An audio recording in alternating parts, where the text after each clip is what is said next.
Time అయ్యా వస్తే అక్క మమ్మీకి సర్ప్రైజ్ చేద్దాం అంటే మమ్మీ వచ్చేదాకా స్కూల్కి వెళ్ళిపోదాం ఓకే ఓకే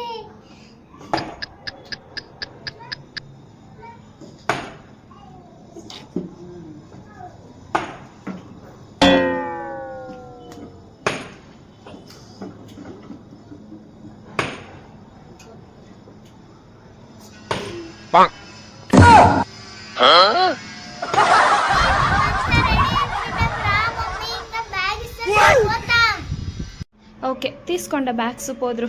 ఓకే మమ్మీ. బుట్టు నువ్వేం బుట్టు అంత బాగుండవు, ఎవరు నేను రెడీ చేసింది? అయ్యో ఒకటికి డబల్ పైన అయిపోయినాయి నాకు. చే మీకు చెప్తే ఇంతే మీరు వర్క్ చేసేది. పదండా పోయి ఫేస్ వాష్ చేస్తూ పదా, టైం అయిపోయా.